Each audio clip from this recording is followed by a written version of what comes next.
I'm so glad you're here. Welcome to Beyond the Loss, Conversations in Grief Education and Healing. I'm Shari Dworkin-Smith. That's Shari Dworkin-Smith. And I'm a certified grief educator, a psychic medium, and a hypnotherapist. As a grief educator and a coach, I continue to help people dealing with all kinds of grief. And it seems like almost every day, it seems like there's some new kind of grief or some new thing that people are having to deal with. And it really is so important for folks to know that there are resources available to help them navigate their journey. There are far too few resources available, and through my work, I am able to help people understand and shine a light on the resources that are available and to help people understand their feelings and how grief may be showing up in their lives. The path is different for everyone. I literally just had this conversation with my husband this morning about someone who passed that he just found out about in his world, and someone who passed that I found out about yesterday that passed from my work world. And how we're both handling those things differently, just based on relationships, based on our male-female dynamic, based on the people that we are. There's just no right ways through the path. And through grief education and coaching, we can help people find meaning and value within the loss, even if we don't always find understanding. And so we know that we can do more than just get through a loss and to get through whatever pain that we're carrying. And we don't have to bury it and push it down. Sometimes that meaning can lead us to new places. The goal is always to lessen the pain and the trauma and to help find some peace and wisdom. And here on Beyond the Loss, we talk a lot about grief. And again, I know it's not a fun or sexy subject, but in the challenging times that we're living in, with so much division and so much strain on people's emotions, so many people are continuing to struggle with grief, sadness, depression, frustration, and even confusion, because we're not sure what to believe or who to believe or where we can put our trust or faith. And so it's important that people understand that help is available.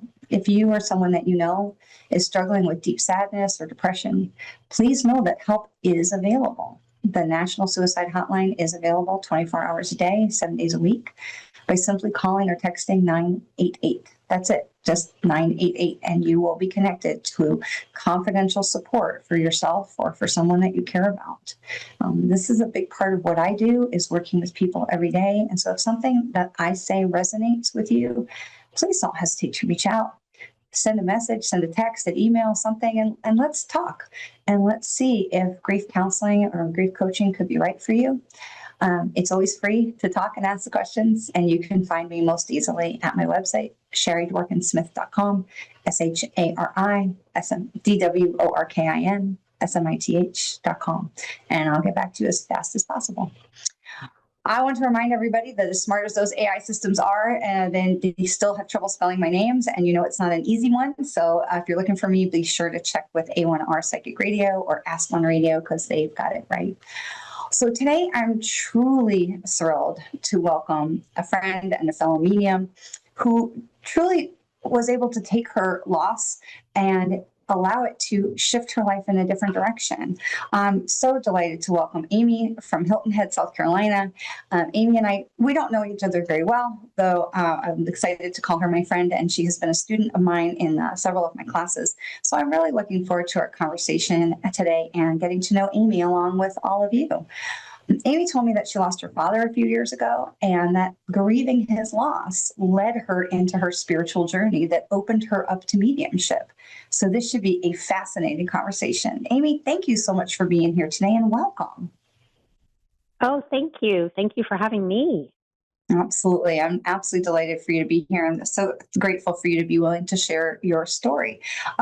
So can we start by having you share and tell everyone a little bit about yourself, and then maybe also a little bit about your dad? Sure. I was originally from Rhode Island, grew up very Catholic, moved to South Carolina when I was younger, and just had, your average childhood, and was always very spiritual, My dad and I were very, very, very close.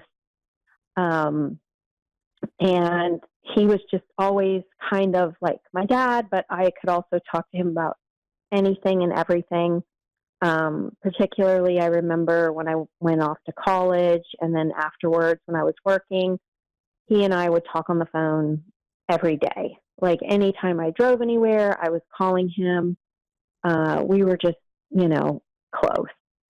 That's awesome. And yeah, and he and I both, it's funny how when your mediumship opens up, how many things you actually realize about yourself and your life, which I'm sure you understand.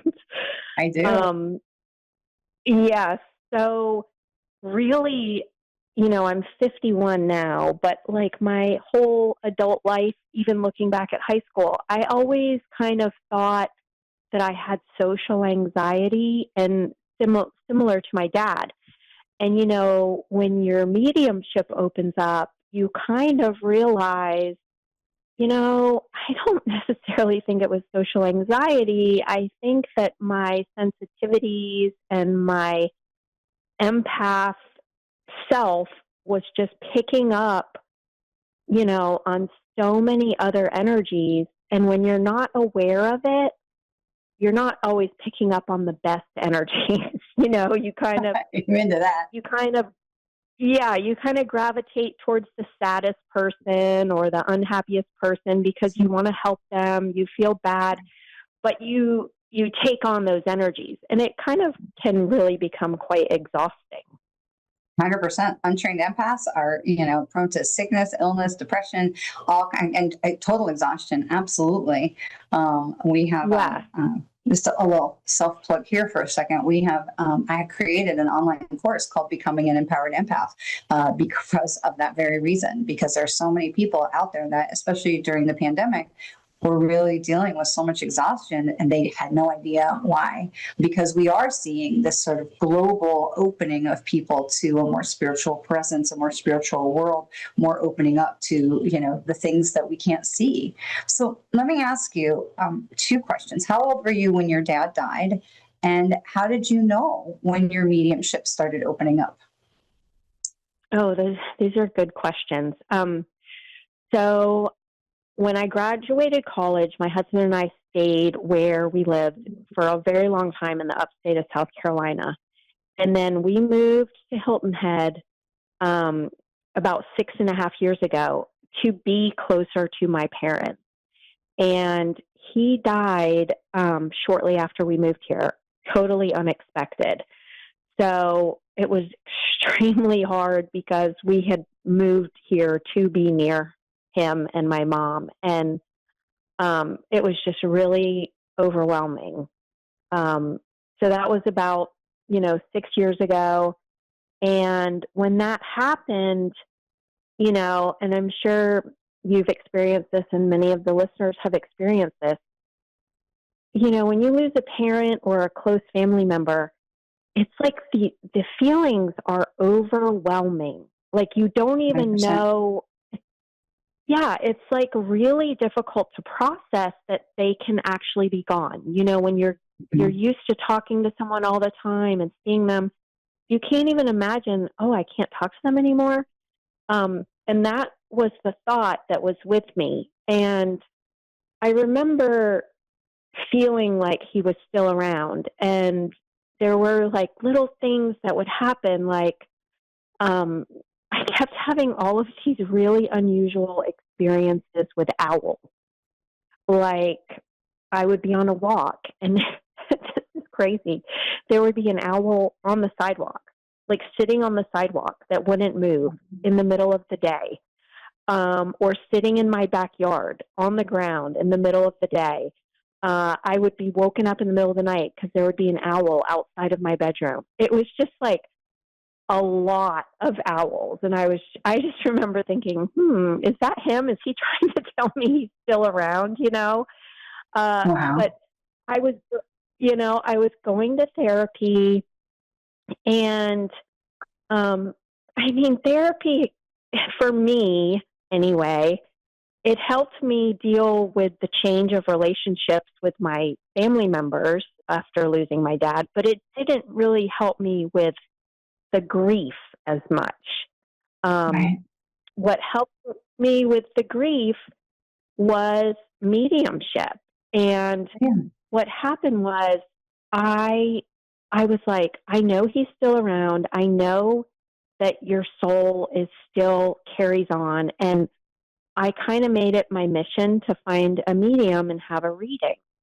And um, it's so interesting. And you probably have maybe heard this as well, but when you're not in the world of taking mediumship classes, it's almost hard to find one. Mm. You know, like you find some of the famous mediums, and that's what I would find, and I'm like, well, wow, their reading is $300, and they have a 4-year wait list. Like, I Right. don't really want to wait 4 years. Right. And so I remember I found a medium, and I paid $300 for a reading. Um, I hope it was it was good. not It was not authentic, Oh. unfortunately. Oh. I know. So it kind of, but I was like, I know there's somebody better. I know there's somebody better out there, and I'm just going to keep plugging away. And in the meantime, I was still doing therapy, and I was kind of opening up to a lot of things. Like, I started listening to a lot of Suzanne Giesemann podcasts, which Yeah. were Okay. very helpful, Yeah, she's a very really famous medium. helpful. Just for anyone who doesn't know, Yes, she was a military, a yes. military career, and was zero inkling of mediumship. And then a lot in her family, and suddenly opened up, like Amy's talking about, just to open up a whole other part of her brain, another part of her mind. And now she's one of the, best mediums in the world. And it's an incredible thing, incredible story. But grief can put us in such a place where the left brain is so shut down by, especially what Amy was talking about, hit it right on the head, that it's so overwhelming. Your brain, your logic centers don't really know how to process. And it can be so hard where, this is where we find sometimes with grief, people will overeat, or they'll stop eating, or they sleep all the time, or they can't sleep at all, because your left brain that tells you what you're supposed to do is just over short circuiting. It just can't process because it is so consumed by this grief. And because the left brain can be so occupied by, the right brain, which is our Right. metaphysical side, can be like, hey, they're busy. We can talk now. And it's really absolutely incredible the things that can happen. And we see this like in my case, in my story, it wasn't specifically the loss of a person. Although I do tell that story often, it was just a massive depression that my left brain was just no longer really capable of functioning in that time, that my right brain was like, psst, can we talk? And it was that start of that conversation that, because I'd had those things as a child, that I had said, nope, y'all got to go away. And it was that start of the conversation that really completely brought me out of depression and brought me into this whole new path for my life.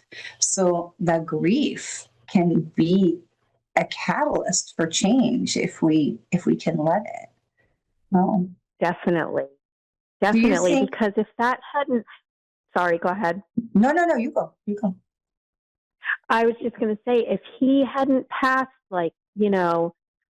I don't think I would have done the deep dive and started listening to the different types of podcasts. And I did an alchemy book, and started just kind of peeling off these layers, and it opened things up. And, I started asking for signs and getting all these signs. And that's when I started getting all of these signs to take a mediumship class. And I was like, what?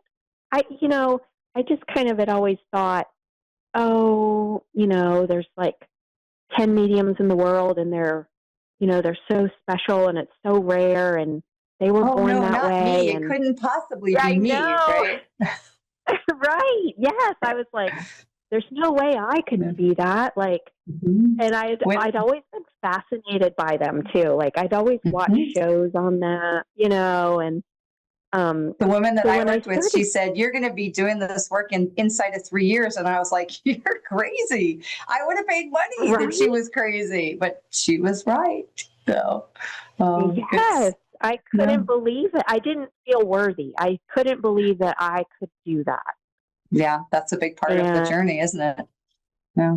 Yes, it is. And then, starting to take classes it can be kind of terrifying as well, because the other thing that we're kind of taught from TV is that, a medium, they just, look to the left and there's the spirit person and just talks to them and gives them, you know what I mean? And there's a lot more to it than that. Yeah, exactly. Yeah. And if you watch not just the shows with readings, but the shows like about, it's a Patricia Arquette show, Medium, or other specials and things, it's like, we always solve the crime. And that's not really the truth either. That's not always how it goes. So, no. So do you feel like your dad is helping you from the other side? Do you feel like he's part of your spirit team? Gosh. Oh, yeah. And what does that honestly, look like? It's literally starting to crack me up, because sometimes if I'm giving a reading, or especially if I'm like in a class and I'm practicing with other mediums, how, I don't know everybody that's listening, but you have like this little movie screen in your mind, right? You have your little mind's eye, and and my dad and his mom, my grandmother, I literally see them like walking in spirit people sometimes that I'm going to do for the reading. It's so funny. But my dad it's comes such to a my wonderful thing all the time. I love that. It's a big thing, so because they want to help us. And I think it's important what you're saying. I think it's really important for let's say regular people or non-medium people to understand that you can do that too. When you think about your loved ones, when our loved ones pass and we've had those special relationships with them, and even if your relationship with them here wasn't the greatest, they will still choose to be on your spirit team to help you with things. And when we ask them to show us those signs, and we ask them to show us that they're there and they're with us, it's amazing things that can happen. And I have my son who's in spirit, who is he always will tell me when there's an unborn child or a child that was lost very early or transitioned very early, because he brings them. And so it's and I know, because he doesn't bring adults, that's not his job. The others bring adults. And so it's really fascinating to see how they can show up in our lives and to bring our loved ones, to us. But even they're there for us. They're not just there to bring others. They're there for us. And the more we can invite them to be part of our lives, because so often we're taught, oh, they died. That's it. We're done. You don't get to communicate with them or connect with them or, talk with them or have them be part of your joys and your sorrows. And that's not the truth. And the more we can understand that we absolutely can continue to communicate with them, we absolutely can continue to have those relationships. It makes, definitely, not only does it help with our grief, but it really helps in all aspects of our lives. I can't tell you how, it must be like every single day I look up and I go, okay, folks, I need some help with whatever. And then it's remarkable the things that happen. And it's important that when those remarkable things happen, we turn around and we go, thank you. Because very often the inclination is to be like, I crushed that. And while we might have, it's important that we remember we didn't necessarily crush that alone, right? Definitely. And I have found in giving readings that our loved ones, they want their loved ones here to know so badly that they are around them. And they're always, they'll give scenes of, well, she was in the garden last week picking her flowers. And she'll be like, oh, I was doing that. Yes, I was doing that. And I'm like, they see you. They see what you're doing. Or I had a woman in spirit last week who said that she was like, tell them that I'm always around them in their home. And one of the things I do is I flicker the light. And I told them that, and they messaged me like at 9 o'clock that night, and they said, our lights have been flickering nonstop since that reading. Okay. And I was like, that is awesome. Because the loved ones are going, you I love, and yes, they're I love so stuff like that. overjoyed. Hmm? Yes. What advice would you share with others who would like to know that their loved ones are helping them too? I would say, some of the things that when I've given a reading that their loved ones have said are for them to ask for signs. Say, hey, grandma, can you send me a sign? And give them an idea, like, hey, grandma, let me see pink flowers in the next few days, or, anything, like some kind of sign that maybe would resonate between the two of them.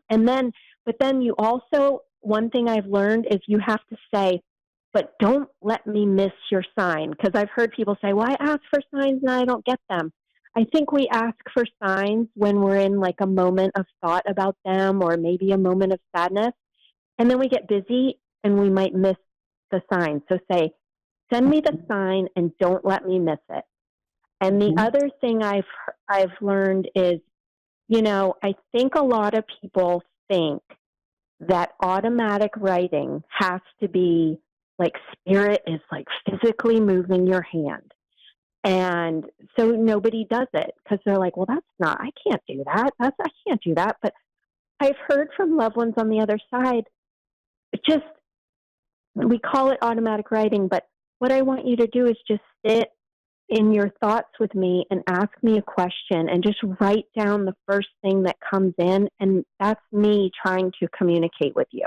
And I don't know if you've ever heard anything like that, but those would be two things that I would say to try to connect. Can you explain a little bit more about what automatic writing is for people who don't know? Well, for me, automatic writing is when I'm in a very relaxed, meditative state. Like for me, typically I'll, sit quietly for maybe 10 or 15 minutes, and then I'll just grab my notebook and I'll just write every little thought that comes into my brain. And sometimes it can be very fast writing, and it just kind of flows in, A lot of times I feel like it can be from a loved one, or maybe for me, often I feel like it's my spirit guides kind of, giving me a little bit of advice. And I think it can also be your own soul, your own intuition coming in with these thoughts. Absolutely. When you can quiet that left brain, like we talked about. And for me, sometimes it's just a matter of taking a couple of deep breaths. It doesn't even have to be a 10-minute meditation. And I type a lot faster than I write. My handwriting is ridiculously bad. So I will put my hands on the keyboard, and left-handed daughter of a doctor, there was no chance. So I will put my hands, a couple of deep breaths, and I will put my hands on the keyboard, and I will just close my eyes, because when we open our eyes, the left brain goes, up, you misspelled that, up, you've missed a comma. And so just to close my eyes, I'll put my hands on the keyboard in the right position, on the A and the S, and, where you're in the right spot. And then I will just let my fingers just go and just start typing. And for sometimes we just start with, I don't know what I'm typing. I don't know what I'm supposed to say, but the things will come. And sometimes it can be really astonishing when we look back and go, oh my God, I didn't even realize I thought that, or I never thought about it that way. And so if you've never tried automatic writing, it can be really magical way for people to communicate with us. I agree. We're getting a little. I'm sorry to cut you off. We know we're running a little bit short on time. No. I want to come back to something about dismissing signs, because I think that's really important that you set it up for people to ask, make sure I don't miss it, because I think that's really important. Sometimes we ask for the signs, and then when the signs come in, we do dismiss them because we think, oh, I'm busy, or that's just coincidence, or that was too small, and it doesn't, that was just a little bird. And so I love how you put that to say, make sure I don't miss it. That's really, really important. And then I wanted to also come back to this thing you said about feeling worthy to communicate with spirit and feeling worthy of taking a class, whether it's mediumship or anything else, to allow yourself to grow and to step into a new realm. And I wanted to ask, what was it that helped you go over the hump and to feel like, okay, I may or may not feel worthy, but I'm going to take this risk anyway. I'm going to show up. I'm going to give it a try. What was it that was the real change for you in that? The real change for me is taking myself out of it. You know, being a medium, you are a channel and you're here to deliver the messages from spirit to the people still here. And I mean, we're helpers. We are bringing that message, and every person that we meet with, we bring that healing connection and that healing energy. And there's nothing better than giving a reading where someone says to you at the end, wow, that really helped me. That really makes me feel so much better. I mean, that's the best feeling. Yeah. Unless if you're the person receiving that wonderful reading. Amy, where can people find you if they'd like to get a reading for you or know more about what you're doing? Okay. My website is Amy Jeanne, Jeanne, spiritualmedium.com. Amy Jeanne, Jeanne, spiritualmedium.com. Fantastic. Amy, thank you so much for being with us today and for being so willing to share about your journey. It was so wonderful to have you here. As for me, you can find me live on my Facebook page Mondays at 4:30 Eastern for channeled information and collective card readings of the week, where I share channeled information and almost channeled information, like we're talking about with the writing, and collective card readings and individual oracle and angel card readings for anyone who would choose to have one. And those videos are also posted on my YouTube channel. Look, we're all struggling with something. You don't have to do it alone. So whatever kind of grief that you're carrying, loss of a person, a job, a pet, whatever, just remember, some days are going to be better. Some days are not going to be. And you don't have to do it alone. We are all navigating something, but together we can walk together. We can follow the path of grief. We can find our way back into the light. So thank you for being here with me, for sharing this time as we continue to navigate the complex emotions that can come beyond the loss. We'll see you next week.